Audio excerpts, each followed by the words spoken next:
Alright, time to start our final round of Quest for Glory 3. Instructions. Wages of War. And our final character will be Shadow Thief. So, grab Shadow, import. And we will remain a thief. Shadow. Good, we still have our pick locks. Dodge. Okay, so you really can't train any thief skills in this game at all. Stealth, probably. I mean, it'll be difficult because most of the walking's over the overland, but I can get it done. Throwing will be fine. Climbing, I think I'm just going to ignore. So all of these will just work on naturally. Pick locks will have to do everything through here, because there are a couple of locks you can pick, but other than that, there's really nothing you can do. And is that just 50? Yeah. Wow. They're going all over the place. Yeah. So, frankly, there's not really much of a reason to have that much skill in lockpicking, even in the later games, but we'll just do that, and everything else we will have to work on out in the field. Unless I want to do weapon use. I probably just won't max out weapon use. Okay, we'll start with that. So let's hear the story from Aziza. Again, I won't read everything unless it is fairly thief-specific. She's telling us the story of how we stopped Adavis. We get the thief perspective. Adavis stood for his hexagram, preparing to follow Iblis to do his bidding. Hear me, dark powers, light the darkness, and bind Iblis to me forever. He threw a dagger into the room and broke the seal of something, moving the candle.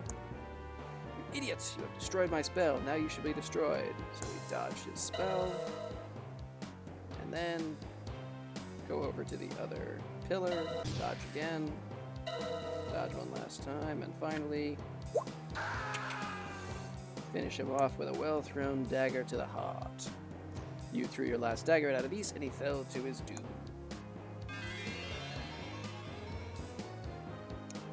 Alright, so magic users could feel his death, but his body couldn't be found, which is a great mystery. Also, it seems like his death may have released other magical forces in the world, which we're going to hear about moving forward. Krisha, Rakish's wife, although I don't think they use that term in Liontar society, sent a message saying that in Tarna, Rakish's homeland, there is talk of war, and she believes that demons are behind it, which, if you remember, demons are the ones who injured Rakish. So she was asking that Rakish return, because only he, as a paladin, can bring peace. He also has other connections that we'll get into.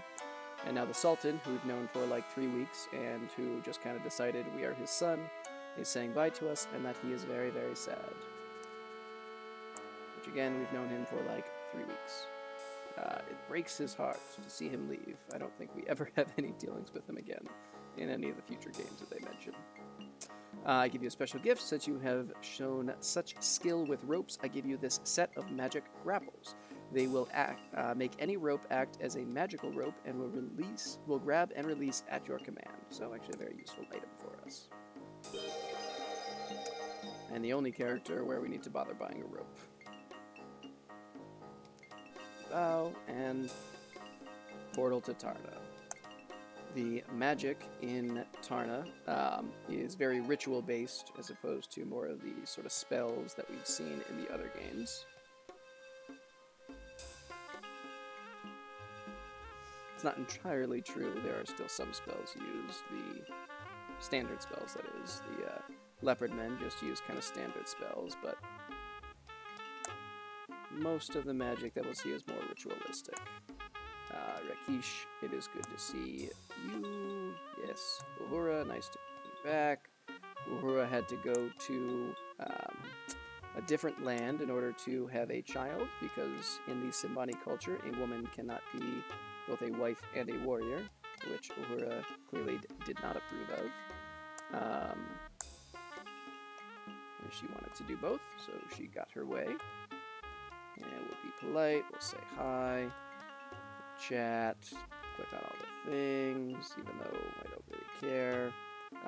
Basically, they're talking about a lot of the stuff that we've already talked about. The fact that they're clarifying a little bit the Simbani people, which is the tribe that Uhura comes from, are the ones who are pushing for war, and they want to go to war with the Leopard Men people, who have no relation to the Liontar people. The Leopard Men are just standard men who are a race of men who use ritual magic to transform into leopard type people. So we will say goodbye. Alright. And go turn the speed up. Good. Alright, we'll be on our way. She reserved a room for us in the inn. In a couple of days, Rakesh and us, whatever, will go to the Simbani village. But first we will talk to Raja, who is the leader of the Liontars and is Rakesh's brother. Rakesh was supposed to be the Raja, but he stepped down because he felt that his work as a paladin was more important than being a leader. So this is the apothecary, who I feel like in every game there's just one character that I genuinely dislike. In second game, it's Ali Chica. In the first game, I don't think... I'm trying to see if anyone stands out to me as particularly annoying. Particularly in the older version, dealing with Erasmus was very annoying because he was difficult to talk to. You couldn't speak to him if he had his cup in his hand, but a fraction of a second after he put it down, he would tell you a joke and then take another sip. So trying to have that conversation took a very long time, but they kind of fixed that up in the remakes and made that not so much of a problem. But this guy is just annoying because he's just an annoying little hippie dude. Anyway, he talks to us about all the things that exist here in Shabir and things that we can, here in Tarna rather, things that we can get for him, potion ingredients. Talks to us about a honey bird who needs to be caught non-violently. Talks to us about the fact that he can make a dispel potion and the ingredients we need for that, as well as locations that we need to go to, most notably the Pool of Peace and the tree at the heart of the world, which we'll see later. Alright, we come to this bazaar. Here's the money changer, but before we can speak to him, a thief is here and is trying to escape. This guy who's selling fruit will stop and talk to us for some reason while we're chasing down the thief. And the game makes you walk slowly after him. You could just drop out the back way, but I like to go around. It just feels more realistic. So this is an interesting point. This is a thief, and we are now standing in judgment over him, despite the fact that we are a thief, although they don't know that. So, they stood in judgment over the thief and declared him to be without honor, which we'll come back to later. Now we are meeting with Raja, who again is Rakesh's brother, and they have Rakesh join for this, despite the fact that he did not witness the theft. We always try to speak honorably to the Liontar people, and so we greet ourselves. Raja asks us questions, even though he looks very poorly upon humans, as pretty much all the Liontars other than Rakesh and Krisha do. Now he's insulting Rakesh for using a human and letting a human do his work for him and speak for him. And Rakesh, of course, actually is an honorable man and does not have any kind of problem with someone defending him and being his friend. Rakesh is, again, pushing for peace, and Raja just told us that, actually, Krisha mentioned it first, but we got a little more detail on the fact that Rishaka, who is Krisha and Rakesh's daughter, is either missing or killed in a diplomatic party that was sent to the Leopard Men people. And Rakesh is basically saying that he's not going to encourage all of Tarna to go to war just for his own personal vengeance. So we come into this temple area here before the statue of Sekhmet. And the priest of Sekhmet comes and tells us that we need to leave and aren't supposed to be here. However... Oh, priestess. I don't know, this looks like a dude to me. So he tells us to leave, and the statue of Sekhmet herself says no, that we are allowed to be here because we are a changer of worlds and a bringer of peace and all kinds of stuff. So we have to go collect something from the guardian of at the heart of the world, and then bring it back here, and our soul will be weighed. So that's something that we'll be doing in the future. Now we can finally come back down to the market and take care of everything we have to do here. So first thing is first, always we need to get the money of the land, which we start with 200 dinars because I always kind of max it out.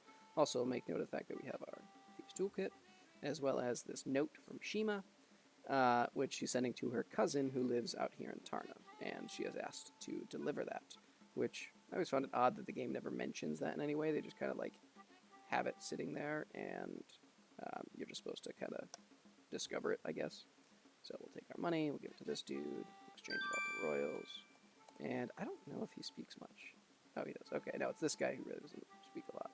So he just kind of tells us, I almost never read this, but he just tells us sort of the exchange rate and how money works here, which honestly doesn't matter. We'll talk to this dude. He sells some items that we are going to need. Some water skins. I like to buy several just so I can have them to make, to collect water from the Pool of Peace, and to be able to stock up on the water from the Pool of Peace to use for, what is it? Stamina regeneration. Things that we don't need, yes, little fruit guy, we can talk to you, are the zebra skins, because we are not going to pay. Oh, wait. Yeah, we still need to do that. I have to remember exactly how that works.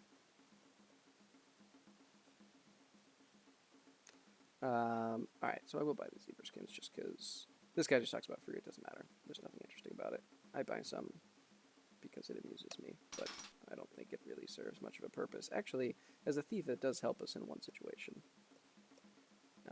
So, let's try and drop that by 1, which frankly I bargain just for fun, because money really just doesn't matter. It's not an issue at all. We have more than enough. There's not a huge amount about this game that is special for a thief, unfortunately. This is probably the game where it is least special. I don't want to talk to him about any of this stuff. But that's okay, because there are still some fun things. So we do want 1 fine dagger. It's fine. Purchase. Okay. And I like to have several throwing daggers. Alright, try 5 then, whatever. I don't know how many we have now, but we'll buy 1. And a fine spear, which we should be able to do 13 with. Good. And perfect. Wonderful. Alright. Thanks. And then these dudes who just talk way too much. Do a cute little back and forth thing that I don't feel like dealing with. Although there is one special item that they have here, the blackbird, which only the thief sees. No one else knows about it because no one else cares, because it is an item that is unique to the thief class.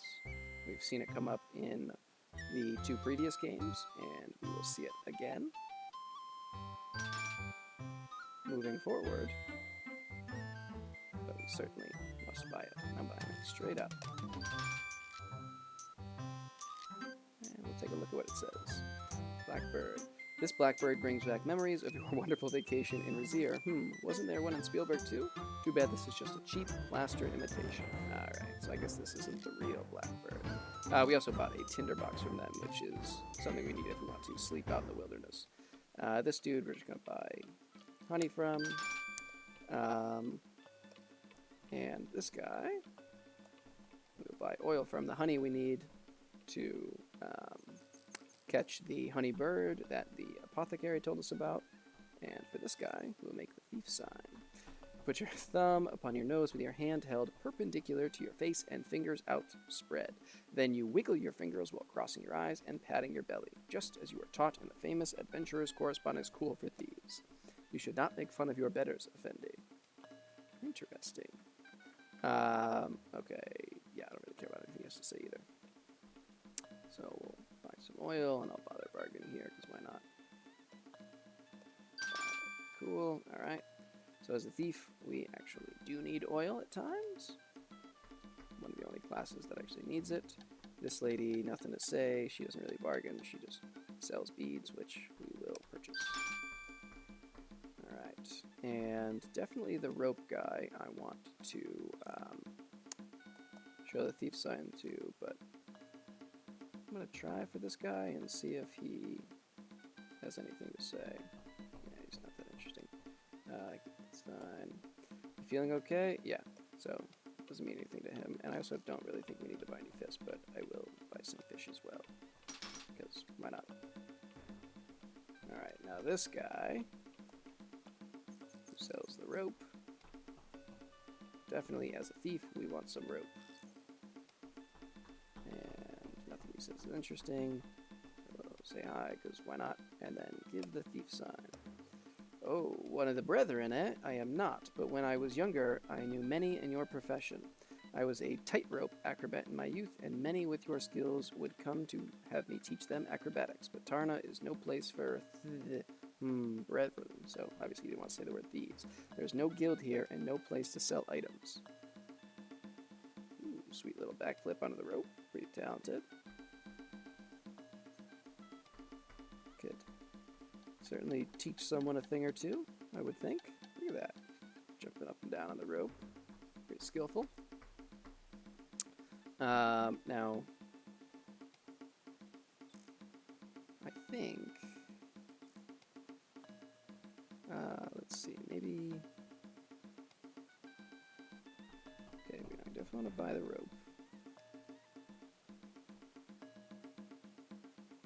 Okay.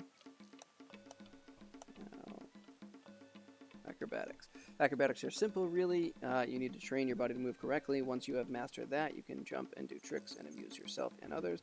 More than that, someday you may need to quickly avoid something and your body will know how to react. If you are interested, I will be happy to teach you for 50 royals. It is a skill well worth knowing, so it's the only real use of money. So let me just make sure that we have enough money to take care of the other few things that we need. And then we will come back and buy that. Oh, whatever. We're not close enough. Alright, so we'll say hi, greet, tell about here, and let's give her this note. Beautiful. And now let's buy a carving, which she will give to us for free since we are so delightful. Oh, you know what? I should be sneaking all the time, since there just isn't really anywhere to practice that for the most part. And this is actually probably the best opportunity we have. Alright, we'll bargain for a robe. Alright, purchase. And I'm gonna come over here, and this guy who's just a little too eager to serve us. I'm just going to buy a bunch of meat for him. And with most of the characters, I won't do this for because I think it is without honor, but he will allow us to, and as a thief, we don't really give a shoot about honor. So he will sell us for 1 centime, and we can buy essentially an unlimited amount of meat, which we won't need anywhere near this much, but I'll buy it anyway. Actually, it might even be an issue. We might have too much weight, but whatever. Deal with that after. Put them away in your pocket. Okay. Alright, so actually, I'm going to do one thing quickly just because it amuses me. I'm going to save this just to make sure that we don't have any issues because I don't feel like doing all that stuff again. Oops, that's not how you spell that. And because this is probably the only thing we can do as a thief, you stealthily swap your common for a royal from the cup, and we make a quick buck. Alright, now, we have plenty of money, so we will... Oh, how do I...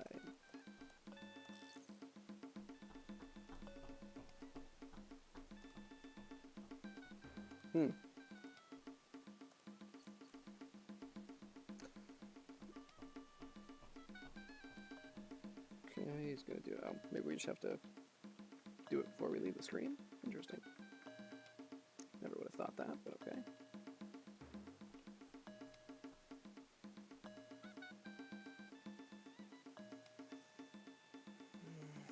Alright, so...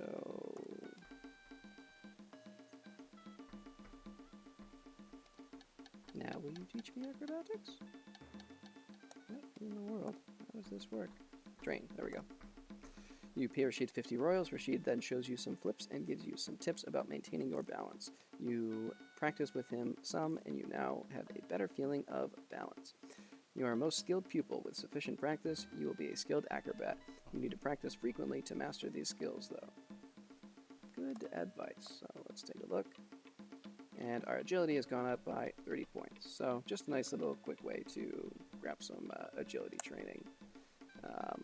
And maybe a sneak peek of Quest for Glory 4, where that will become a more significant part of what we do. Okay, so how many daggers do I have now? Throwing daggers, that is. 11, good. Alright, so I still have some from 4. We're going to quickly just combine... Did we buy rope?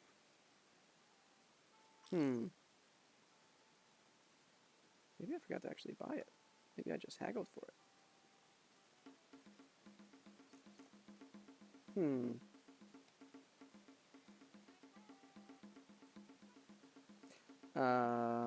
Alright, that was foolish. Or a glitch. But I'm going to assume foolish. And we just buy this rope quickly. I don't care about bargaining right now. Okay, so we're going to take our rope and combine it with our grapple. And now we have a magic grapple. Whoa, never even tried that before.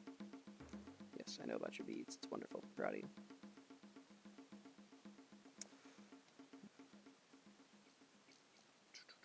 Okay, so that essentially covers everything we need to do in town for today. So now we will wander outside and deal with collecting at least one, but hopefully 2 of the items that we need to get for the apothecary.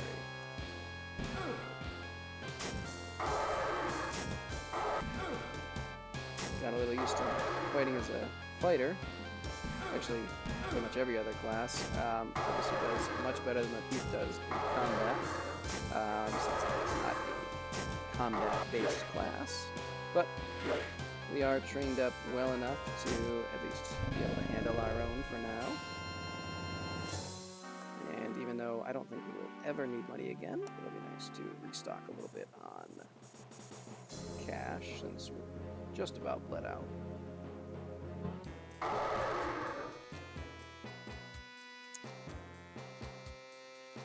ended up having to drop the skill so I can get stuff done.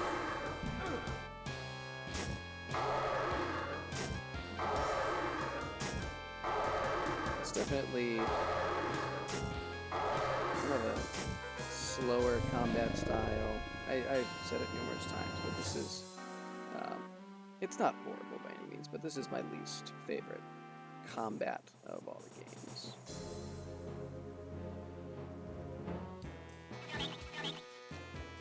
Just doesn't, in my opinion, sort of flow as well or work as well as other ones do.